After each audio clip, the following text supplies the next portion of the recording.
नमस्कार दोस्तों, स्वागत है आर के क्लासेस में। बीपीएससी पीटी करंट में बिहार स्पेशल करंट राष्ट्रीय अंतर्राष्ट्रीय करंट के अंतर्गत ये हमारा भाग चौथा है। इससे पहले कुल 3 लेक्चर्स को हम लोगों ने कवर कर लिया है, जिसका पीडीएफ जो है आपको टेलीग्राम पर मिल जाएगा। बाकी प्रत्येक लेक्चर के बाद एक बार आप ज़रूर रिवाइज़ करें। इसके साथ ही जब ये हमारा धीरे धीरे कंप्लीट हो जाएगा तो जो इम्पोर्टेंट फैक्ट होंगे उसका एक अलग से समरी हम लोग करेंगे। शुरू करने से पहले यदि आप इस चैनल पर नए हैं तो चैनल को जरूर सब्सक्राइब करें, पास वाले बेल आइकन को दबाएं, वीडियो को अधिक से अधिक शेयर करें। तो चलिए शुरू करते हैं। एक और बात, आप जो है नीचे दिए हुए लिंक्स पर ज़रूर फॉलो करें। हमारा पहला पॉइंट है कि बिहार की महिलाओं को ही सामान्य कोटि का आरक्षण। बिहार सरकार सामान्य वर्ग की महिलाओं के आरक्षण को बिहार की महिलाओं तक ही सीमित रख सकती है। इससे पिछले वीडियो में हम लोगों ने यही बात किया था कि अगर आरक्षण हो तो केवल बिहार की महिलाओं को ही हो, क्योंकि अदर स्टेट हमारे पड़ोसी राज्यों में जो है ऐसा नहीं है जिस तरह से वर्तमान में बिहार में चल रहा है कि किसी भी राज्य के लोगों को आरक्षण मिले। तो ये पिछले वीडियो में हम लोग बात किया था हम लोगों ने। कहता है फिलहाल यह मेधा के आधार पर राज्य एवं राज्य के बाहर की महिलाओं के लिए खुला रखा गया है। सरकार की सेवाओं में दिए गए 35% क्षैतिज आरक्षण में 17.5 सामान्य वर्ग जबकि 17.5 आरक्षित वर्ग की महिलाओं के लिए प्रावधान जो है वर्तमान में है, लेकिन इसे बिहार की महिलाओं तक ही सीमित करने का जो है कोशिश किया जाएगा और ये बिल्कुल सही स्टेप है। नेक्स्ट कहता है कि एक फ़ोन कॉल पर किसानों के खेत तक पहुंचेगा कृषि यंत्र। एक फ़ोन पर किसानों के खेत तक कोई भी आधुनिक कृषि यंत्र पहुंचेगा। राजेंद्र कृषि विश्वविद्यालय पूसा ने पिपरा कोठी कृषि विज्ञान केंद्र में कृषि यंत्र बैंक योजना का शुभारंभ किया है। देखिए इंपॉर्टेंट हो सकता है, पूछ सकता है कि पिपरा कोठी कृषि विज्ञान केंद्र में कृषि यंत्र बैंक योजना का शुभारंभ किया गया है, जिसका उद्घाटन पूर्व केंद्रीय कृषि मंत्री राधा मोहन सिंह ने दिसंबर 2020 में किया था। नेक्स्ट जो फैक्ट है, कहता है भूखंडों को यूनिक नंबर देने वाला बिहार 7वां राज्य। इंपॉर्टेंट है, सवाल पूछ सकता है कि भूखंडों को यूनिट नंबर देने वाला बिहार कौन सा राज्य है। तो वही कहता है कि इसके तहत सभी प्लॉट का नंबर जो है यूनिक नंबर होगा। व्यक्ति की पहचान के लिए बने आधार की तरह जमीन की पहचान के लिए बनने वाले इस नंबर को आलपिन नंबर कहा जाएगा। राज्य के लिए 17 मार्च 2021 को इसकी शुरुआत हो गई है। साथ ही यह सुविधा वाला बिहार 7वां राज्य हो गया है। योजना को पूरा होने पर जमीन विवाद की संभावना कम हो जाएगी। भूखंडों को मिलने वाला यह नंबर 14 डिजिट का होगा। यह अल्फा न्यूमेरिक होगा, अर्थात इसमें गाड़ियां के रजिस्ट्रेशन नंबर की तरह अंग्रेजी के अक्षर भी शामिल होंगे। कहता है इस नई व्यवस्था के लागू होने से अब खेसरा की पहचान 2 तरह के नंबरों से होगी। पहले हर एक खेसरा का सर्वेक्षण नंबर अमीन द्वारा दिया जाएगा, दूसरा सॉफ्टवेयर के जरिए दिया जाएगा। तो ये सब कुछ खास इंपॉर्टेंट नहीं है, लेकिन ये जरूर ध्यान में रखना है कि भूखंड को यूनिक नंबर देने वाला बिहार जो है ये 7वां राज्य बना। साथ ही ये जो नंबर होगा 14 डिजिट का होगा। ये इंपॉर्टेंट है, बहुत चर्चा में रहा कि बिहार में इथेनॉल का उत्पादन होगा। बहुत इंपॉर्टेंट है। कहता है कि बिहार में इथेनॉल उत्पादन का रास्ता साफ हो गया है।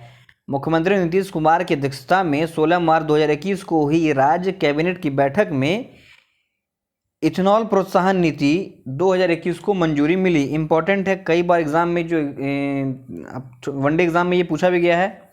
इथेनॉल को लेकर अलग नीति बनाने वाला देश का पहला राज्य बना। देखिए ये वाला पूछा गया है, जो भी एग्जाम हुए हाल फिलहाल में, कुछ एग्जाम में पूछा गया था। आगे कहता है कि अब राज्य में गन्ने के अलावा मक्का, चावल और सड़े हुए अनाज से इथेनॉल का उत्पादन हो सकेगा। नेक्स्ट कहता है कि सभी प्रमंडलीय मुख्यालयों में भी खादी मॉल खुलेंगे। पटना की तरह राज्य के सभी प्रमंडलीय मुख्यालयों में खादी मॉल जो है खुलेगा और सभी जगहों पर खादी ग्रामोद्योग की ज़मीन है। इसमें भागलपुर, मुंगेर, पूर्णिया, मुजफ्फरपुर, छपरा, गया, दरभंगा भी शामिल है। आगे कहता है कि राज्य के विभिन्न जिले में स्थित खादी ग्रामोद्योग परिसर खादी और ग्रामोद्योग राज्य कार्यालय शेखपुरा पटना भारत सरकार के स्वामित्व में है। ये देख लीजिए आप, ये इसमें कुछ खास इंपॉर्टेंट नहीं है।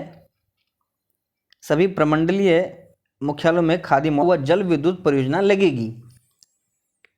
सुपौल जिले के डगमारा में बनने वाली पनबिजली परियोजना देश की पहली एकीकृत सौर ऊर्जा और जल विद्युत परियोजना पर जल्द काम शुरू होगा। बहुत इंपॉर्टेंट है, क्यों? क्योंकि पनबिजली परियोजना देश की पहली एकीकृत सौर ऊर्जा से कहाँ लग रहा है? सुपौल के डगमारा में। ठीक है, आगे कहता है मुख्यमंत्री नीतीश कुमार ने 12 मार्च 2021 को इस परियोजना की समीक्षा की। इस परियोजना के बन जाने से बिजली के निर्माण के साथ साथ कई अतिरिक्त लाभ भी होंगे। पर्यावरण की दृष्टि से पनबिजली और सौर ऊर्जा उपयोगी है। ध्यान रखना है, सुपौल के डगमारा में। नेक्स्ट कहता है कि आमस दरभंगा एक्सप्रेस वे को मिला NH का दर्जा। बिहार में बनने वाले पहले एक्सप्रेस वे आमस दरभंगा के बनने का रास्ता साफ हो गया है।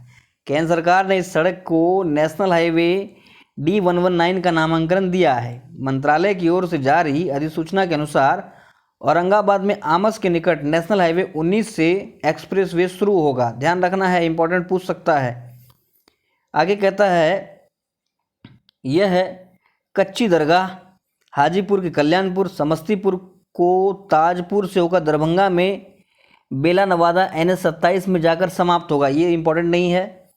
नेक्स्ट कहता है लगभग 189 किलोमीटर लंबे एक्सप्रेसवे को पूरा होने से उत्तर से दक्षिण बिहार के बीच बेहतर सड़क जो है संपर्कता कायम हो जाएगी। आगे कहता है जमीन के कागजात डिजिटाइज करने में बिहार देश में अव्वल। इंपॉर्टेंट है, भू आलेखों के डिजिटाइजेशन और आधुनिकीकरण की प्रगति में बिहार अव्वल है। इसके मूल्यांकन में लगी राष्ट्रीय agency national council of applied economic research ने बिहार को इस बार पहला स्थान दिया है। ध्यान रखनी, ये वाला ध्यान रखना है।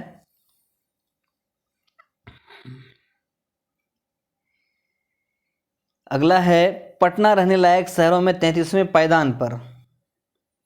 पटना में आधारभूत संरचना और बुनियादी सुविधाओं की वृद्धि हुई है। स्थानीय निकाय और एवं राज्य सरकार द्वारा दी जा रही सेवाओं की गुणवत्ता में थोड़ी बढ़ोतरी हुई है। आवासन और शहरी मंत्रालय द्वारा जारी जीवन सुगमता सूचकांक रिपोर्ट में देश भर के 10 लाख से अधिक आबादी वाले 49 शहरों में पटना का स्थान 33वां है। ध्यान रखना है, वर्ष 2018 में पहली बार जीवन सुगमता के आधार पर 111 शहरों की रैंकिंग जारी की गई थी, जिसमें पटना का स्थान 109वां था। पहली बार जीवन सुगमता रिपोर्ट कब जारी किया गया? 2018 में। कहता है 10 लाख से कम आबादी वाले शहरों में बिहार शरीफ अव्वल। इम्पोर्टेंट है, ध्यान रखना है इस बात को। 10 लाख से कम आबादी वाले 62 शहरों की अलग से रैंकिंग जारी की गई। इसमें बिहार शरीफ नगर निगम ने मुजफ्फरपुर और भागलपुर जैसे शहरों, यहाँ एक छोटा सा फैक्ट दिया है उसको भी देख लेते हैं। भारत रत्न से सम्मानित बिहार के प्रमुख व्यक्ति राजेंद्र प्रसाद, जाकिर हुसैन, मौलाना अबुल कलाम आज़ाद, लोकनायक जयप्रकाश नारायण, उस्ताद बिस्मिल्लाह खान। आगे कहता है कि बिहार में इलेक्ट्रिक बसों का परिचालन शुरू हो गया। बिहार में इलेक्ट्रिक बसों का परिचालन शुरू हो गया है। मुख्यमंत्री ने 2 मार्च को 82 बसों को झंडी दिखाकर रवाना किया, जिसमें 12 इलेक्ट्रिक बसें शामिल हैं। अन्य 70 में 15 लग्जरी, 25 डिलक्स, 30 सेमी डिलक्स बस है। आगे कहता है इससे पर्यावरण के अनुकूल है, तो ध्यान रखना इलेक्ट्रिक बस का परिचालन शुरू हो गया, जिसमें कि 12 इलेक्ट्रिक बस था। नेक्स्ट, बिहार विधानमंडल में 22 फरवरी 2021 को आगामी वित्तीय वर्ष के लिए इतना करोड़ का आम बजट उप मुख्यमंत्री सह वित्त मंत्री तारकिशोर प्रसाद ने पेश किया। जो ये हम लोग देखेंगे अब जो लेटेस्ट बजट है उसको बात करेंगे उस पर। कहता है जिला अनुमंडल अस्पतालों में दीदी की रसोई। मुख्यमंत्री नीतीश कुमार ने 21 फरवरी 2021 को मुख्यमंत्री सचिवालय स्थित संवाद में आत्मनिर्भर भारत के 7 निश्चय पार्ट 2 के तहत ग्रामीण इलाकों में बेहतर स्वास्थ्य सुविधा उपलब्ध कराने के लिए ई संजीवनी, टेलीमेडिसिन सुविधा, अश्विन पोर्टल वंडर ऐप एवं referral transport tracking system ambulance सेवा का शुभारंभ किया। इसके साथ ही राज्य में मार्च तक 10 जिलों के जिला सदर अस्पतालों व अनुमंडलीय अस्पतालों में दीदी रसोई शुरू होगी, जिसके तहत लोगों को 150 रुपये में नाश्ता एवं भोजन की सुविधा 100 समय उपलब्ध होगी। तो दीदी किचन ध्यान रखना है। आगे कहता है कि सभी इंजीनियरिंग कॉलेज में होगी एमटेक की पढ़ाई। राज्य सरकार के सभी इंजीनियरिंग कॉलेज में एमटेक की पढ़ाई होगी। अभी सिर्फ 3 कॉलेजों में एमटेक की पढ़ाई हो रही है।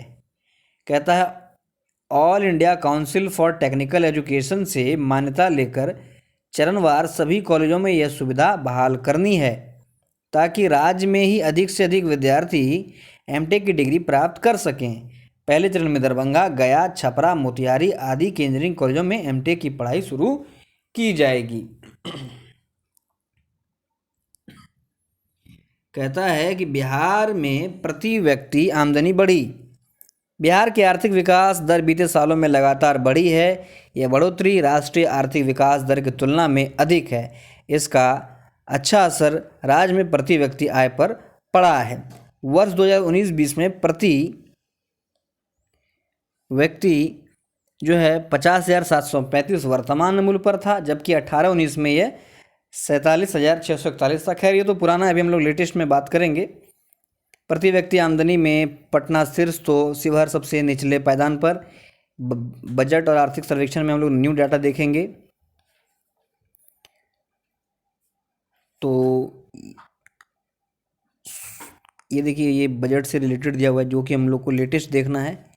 यहाँ पर आप देख सकते हैं राज्य के राष्ट्र में प्रतीक चिन्ह जो है इम्पोर्टेंट हैं। तो इसे आगे लेटेस्ट डाटा के साथ जो है बजट, आर्थिक सर्वेक्षण सभी को हम लोग विस्तार से देखेंगे। मिलते हैं अगले लेक्चर में। धन्यवाद।